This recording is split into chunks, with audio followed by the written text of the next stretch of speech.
Next, we are going to discuss about applications of equilibrium constant Kc. Kc applications.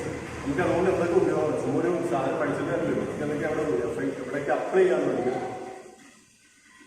first one. Predicting extent of reaction. Predict extent of reaction. Reaction. തുടങ്ങിയോ തീർന്നോ പകുതിക്കാണോ ഏതാണെങ്കിലും condition ഈ stage അത് നമുക്ക് എന്ത് ചെയ്യാൻ പറ്റും പ്രെഡിക്റ്റ് ചെയ്യാൻ പറ്റും നോക്കി ഇതെല്ലാം equation a plus b gives c plus d constant of c raised to c d raised to d by a raised to a d raised to b ഇങ്ങനെ എഴുതാം സിമ്പിൾ ആയിട്ടുള്ളൂ if kc is greater than 10 power 3 Kc-യുടെ value ഈ value ഒരു constant പറയില്ലേ constant അല്ലേ അത് നമുക്കറിയാവുന്ന എന്തൊരു വാല്യൂ 1000 100 10,000 അങ്ങനെ ഒരു വാല്യൂ ആയിരിക്കുമല്ലോ അതിന്റെ ലോ ഓഫ് ഇക്വിലിബ്രിയം പറഞ്ഞത് the ratio will be a constant we call the constant as equilibrium constant ഈ കോൺസ്റ്റന്റ് വാല്യൂ 10 power 3 എന്നുള്ള 10 ന്റെ 3 0 1000-നേക്കാൾ മുകളിലാണെങ്കിൽ ഈ വാല്യൂ 1000-നേക്കാൾ മുകളിലാണെങ്കിൽ സിയുടെ ഡിയുടെ വാല്യൂ ഹയർ ആയിരിക്കും അല്ലേ ഇത് മാച്ച് 1000 ഡിവൈഡ് ബൈ താഴെ 1 വന്നാലല്ലേ 10 വന്ന വാല്യൂ ഈ വാല്യൂ 1000 മുകളിലേക്ക് വരുള്ളൂ അതായത് മുകളിലത്തെ വാല്യൂ വലിയ വാല്യൂ ആയിരിക്കട്ടെ അല്ലേ അങ്ങനെയാണെങ്കിൽ ഈ മുകളിലത്തെ വാല്യൂ വലുതാണെങ്കിൽ സിയും ഡിയും കൂടുതലാണെങ്കിൽ എന്തായിരിക്കും കണ്ടീഷൻ എയും ഡിയും കുറവും സിയും ഡിയും കൂടുതലായിരിക്കട്ടെ അതായത് പ്രൊഡക്ട്സ് കൂടുതലും റിയാക്ടൻസ് കുറവുമായിരിക്കും അതാണെങ്കിൽ Kc greater than 1000 ആണെങ്കിൽ products are greater than reactants. Products എന്തായിരിക്കും reactantsനേക്കാൾ ഒരുപാട് കൂടുതലുണ്ടാവും. Products predominate over reactants and if Kc less than 10 power 3 Kc-യുടെ വാല്യൂ 1000-നേക്കാൾ 10 raised to minus 3 അതായത് 0.00 അതിനേക്കാളും കുറവാണെങ്കിൽ ഈ വാല്യൂ വളരെ കുറവാണെങ്കിൽ അപ്പോൾ സിയും ഡിയുടെ വാല്യൂ കുറവും എയുടെ ബിയുടെ വാല്യൂ കൂടുതലുമാണ് കാരണം ഒരു 1/1000 എത്രയാ 0.001 അല്ലേ അപ്പൊ മുകളിലത്തെ വാല്യൂ ചെറുത് താഴത്തെ വാല്യൂ വലുതാണ് അതായത് എയും ബി വലുതും സിയും ഡി കുറവും അതായത് എയും ബി കൂടുതൽ സിയും ഡി കുറവ് reactants are higher products are low lesser that is reactants predominate over the products that condition is the second one when Kc less than 10 power minus 3 sorry less than 10 power minus 3 reactants are predominate over products and the third case is such that if Kc is to be 10 power 3 to 10 power minus 3 to 10 power 3. Kc-യുടെ value 0.001 1000 ഇടക്കാണെങ്കിൽ Kc-യുടെ value 0.001 1000 ഇടക്കാണെങ്കിൽ എന്താ condition ഇതിന് ഇടക്കാണെങ്കിൽ the reactants and the products will be in a similar range. Product ഏകദേശം ഇവിടെ പറയുന്നത് product കൂടുതലാണ് അതായത് ഇവിടെ കൂടുതലാണ് റിയാക്ഷൻ തീരാറായി രണ്ടാമത്തിലോ റിയാക്ടൻസ് കൂടുതൽ അതായത് റിയാക്ഷൻ തുടങ്ങിയിട്ടുള്ളൂ മൂന്നാമത്തെ ഇത് രണ്ടും ഏകദേശം ഒരുപോലെ അതായത് ഒരു മധ്യഘട്ടം ഒരു ഹാഫ് സ്റ്റേജ് ഓഫ് റിയാക്ഷൻ നമുക്ക് പറയാൻ പറ്റില്ല ഇങ്ങനെ മൂന്നാമത്തെ കണ്ടീഷൻ അതായത് റിയാക്ടൻസ് പ്രൊഡക്റ്റിന്റെ അളവ് ഏകദേശം ഈക്വലായിട്ട് വരും മൂന്നാമത്തെ കണ്ടീഷൻ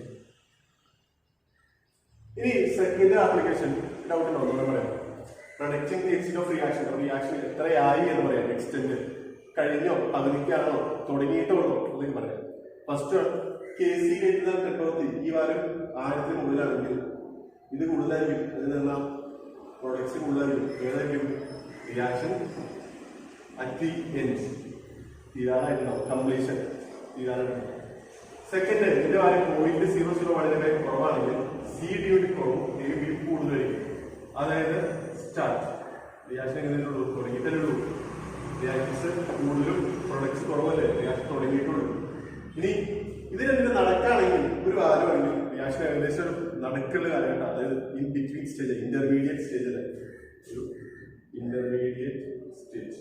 നിങ്ങൾ നോട്ടിലേക്ക് എഴുതുമ്പോൾ നിങ്ങളുടേതായ രീതിയിൽ സെന്റൻസ് ആയിട്ട് എഴുതുക. ഒരെണ്ണം പറഞ്ഞിട്ടാണെങ്കിൽ കേസ് എഴുതാൻ 1000 products predominate over the reactants. Product റിയാക്ടിനേക്കാൾ കൂടുതലായിരിക്കും. അങ്ങനെയാണെങ്കിൽ എന്താ condition? The reaction will be in the completion stage or at the end stage. ഇതാണെങ്കിലോ reactants predominate over products, that is the reaction is in the start stage. Next application ആണ് predicting the direction of a reaction. ഒരു റിയാക്ഷന്റെ direction എന്ന് ഉദ്ദേശിക്കുന്നത് എന്താ വെച്ചാൽ full reaction forward ആണോ ഇപ്പോൾ നടക്കുന്നത്, ഒരു റിയാക്ഷൻ ബാക്ക്വേർഡ് ആണോ ഇപ്പോൾ നടക്കുന്നത് അറിയാൻ പറ്റും.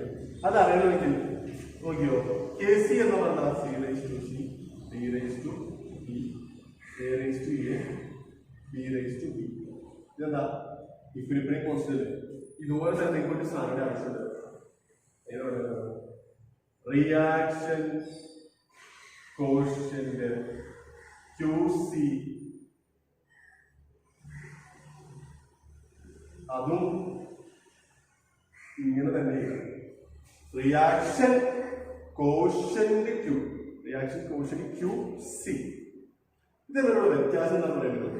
At A look they are both same, very similar, but theoretically they are very different by the perspective that Kc is the value that is at the equilibrium point. ഒരു reaction നടക്കുമ്പോൾ ഒരു reaction നടന്നുകൊണ്ടിരിക്കുകയാണ്. ഇവിടെ A B, ഇവിടെ C U. ഇതൊരു പ്രത്യേക ഈ ഒരു പോയിന്റിലാണ് ഇക്വിലിബ്രിയത്തിന് എത്രയെന്ന് അറിയാം ചർച്ച നടക്കുക. അങ്ങനെയാണെങ്കിൽ ഈ ഒരു പോയിന്റിന് സിയുടെയും ഡിയുടെയും ബിയുടെയും ബിയുടെയും വാല്യൂ എടുത്ത് എഴുതി കഴിഞ്ഞാൽ നമുക്ക് എന്ത് കിട്ടും? ഇക്വിലിബ്രിയം കോൺസ്റ്റന്റ് കിട്ടും. അതാണ് ഇക്വിലിബ്രിയം കോൺസ്റ്റന്റ്, ഈ കറക്റ്റ് ഇക്വിലിബ്രിയത്തിന് വാല്യൂ. QC എന്ന് പറഞ്ഞാൽ ഒരു റിയാക്ഷൻ നടന്നുകൊണ്ടിരിക്കുക. നമുക്കപ്പോ ഇപ്പോഴാണ് ആ റിയാക്ഷന്റെ എന്ത് കണ്ടുപിടിക്കേണ്ടത്? ഇപ്പോഴാണ് നമുക്ക് ആ റിയാക്ഷന്റെ ഡയറക്ഷൻ കണ്ടുപിടിക്കേണ്ടതിരിക്കുക. ശരി, ഒരു 10 മിനിറ്റ് നടക്കുന്ന ഫുള്ള് റിയാക്ഷൻ 2 മിനിറ്റ് കഴിയുമ്പോൾ നമുക്ക് അറിയണം ഇപ്പൊ ഫോർവേഡ് ബാക്ക്വേർഡ് ആണോ, 5 മിനിറ്റ് കഴിയുമ്പോൾ നമുക്ക് അറിയണം ഫോർവേഡ് ബാക്ക്വേർഡ് ആണോ, 8 മിനിറ്റ് കഴിയുമ്പോൾ നമുക്ക് അറിയണം ഫോർവേഡ് ബാക്ക്വേർഡ് ആണോ. അപ്പൊ നമ്മൾ ഓരോരോ മിനിറ്റിലുള്ള വാല്യൂസിന്റെ എടുത്ത് എഴുതുമ്പോൾ കിട്ടുന്ന റിയാക്ഷൻ കോഷ്യന്റ് QC. മനസ്സിലായോ? അതായത് KC എന്ന് പറഞ്ഞാൽ ഇക്വിലിബ്രിയം പോയിന്റ് മാത്രം. QCയോ എവിടെ വേണ്ടോ നമ്മൾ എപ്പോഴാണ് എടുക്കുന്നത് അപ്പത്തെ, അതാണ് QC. ഈ വാല്യൂസ് എല്ലാം എപ്പോഴാണ് എടുക്കുന്നത് അപ്പത്തെ എടുക്കുന്ന QC കിട്ടും. അപ്പോ നോക്കിയോ, if QC less than KC, QCയുടെ വാല്യൂ KCയിലേക്കാൾ കുറവാണെങ്കിൽ നോക്കിയേ ഫോർവേഡ് ആണെങ്കിൽ ബാക്ക്വേർഡ് പറയാൻ പറ്റുമല്ലോ. QC നമ്മൾ എടുക്കുന്ന ഒരു സ്റ്റേജിലെ വാല്യൂ സിയും ഡിയും പ്രൊഡക്ട്സ് അത് കുറഞ്ഞാലേ QC കുറവാവുള്ളൂ. അപ്പൊ നമ്മൾ എടുക്കുന്ന ഒരു സ്റ്റേജില് സിയും ഡിയും പ്രൊഡക്ട്സ് കുറവും എയും ഡിയും കൂടുതലാവണ്ടേ അല്ലെ? എന്നാലേ QC KCയേക്കാളും ചെറുതാവുള്ളൂ. KC ഒരു കോൺസ്റ്റന്റ് വാല്യൂ ആണ്. ഇതിനേക്കാളും QC കുറയണമെങ്കിൽ QCയുടെ മുകളിലുള്ള സിയും ഡിയും കുറവും എയും ഡിയും കൂടുതലാണ്. അതായത് സിയു ഡി എന്ന് പറയുന്നത് പ്രൊഡക്ട്സ് കുറവും റിയാക്ടൻസ് കൂടുതലുമാണ്. റിയാക്ടൻസ് അവിടെ കൂടുതൽ, പ്രൊഡക്ട്സ് കുറവാണെങ്കിൽ എന്ത് റിയാക്ഷൻ ആയിരിക്കും നടക്കുന്നത്? റിയാക്ടൻസ് കൂടുതൽ പ്രൊഡക്ട്സ് കുറവാണെങ്കിൽ എന്ത് റിയാക്ഷൻ ആയിരിക്കും നടക്കുന്നത്? ഫോർവേഡ് റിയാക്ഷൻ മുമ്പോട്ടല്ലേ നടക്കുന്നത്. ഇവിടെ കൂടുതൽ ഇവിടെ കുറവാണെങ്കിൽ മുമ്പോട്ട് നടക്കും. ഇത് നേരെ തിരിച്ച് QC greater than KC. QC KCയേക്കാൾ കൂടുതലാണെങ്കിൽ, അതായത് KC ഒരു ഇക്വിലിബ്രിയം വാല്യൂ ആണ്. ഈ QC KCയേക്കാൾ കൂടുതലാണെങ്കിൽ സിയും ഡിയും ഹയറും എയും ഡിയും ലോവറാണ്. അതായത് പ്രൊഡക്ട്സ് കൂടുതലും റിയാക്ടൻസ് കുറവായിരിക്കും. പ്രൊഡക്ട്സ് കൂടുതലും റിയാക്ടൻസ് കുറവാണെങ്കിൽ എന്ത് റിയാക്ഷൻ എടുക്കും? 10%. ഇവിടുത്തെ കൂടുതലും ഇവിടെ കുറവാണെങ്കിൽ ബാക്ക്വേർഡ് റിയാക്ഷൻ എടുക്കും. ബാക്ക്വേർഡ് റിയാക്ഷൻ പോസിബിൾ ആണ്. The last condition, QC equal to KC, simple. You can conclude it by saying that QC equal to KC. അതായത് ഇക്വിലിബ്രിയത്തിലെ വാല്യൂ നമ്മൾ എടുക്കുന്ന ഒരു വാല്യൂ അതല്ല QC, അതും സെയിം ആണെങ്കിൽ ഈ വാല്യൂ അല്ലെ KC ആണെങ്കിൽ നമ്മൾ എടുക്കുന്ന വാല്യൂ സെയിം ആണെങ്കിൽ ഇത് തന്നെയാണ് QC. അങ്ങനെ നമുക്ക് പറയാൻ പറ്റും KCയോട് QC ഇക്വൽ ആണെങ്കിൽ അത് എവിടെ നിൽക്കണേ? ഇക്വിലിബ്രിയത്തിൽ തന്നെയല്ലേ നിൽക്കണേ? Equilibrium equilibrium stage. ഇക്വിലിബ്രിയത്തിലാണ് ഇപ്പോൾ നമ്മൾ നോക്കുന്ന റിയാക്ഷന്റെ സ്റ്റേജ് ഇരിക്കുന്ന ഇക്വിലിബ്രിയത്തിലാണ്. ഇതാണ് സെക്കൻഡ് ആപ്ലിക്കേഷൻ. വളരെ ഇമ്പോർട്ടൻ്റ് ആണ് ഇന്ന് ആപ്ലിക്കേഷൻ. ഇതോ ഏതൊരു ക്വസ്റ്റ്യൻ മോസ്റ്റ്ലി കണ്ടത് ചെയ്തിട്ടുള്ളത്. സെക്കൻഡ് ആണ് predict the direction of reaction. ഒരു റിയാക്ഷൻ ഫോർവേഡ് ആണോ ബാക്ക്വേർഡ് ആണോ ഇക്വിലിബ്രിയം ആണോ എന്ന് പറയാൻ പറ്റും.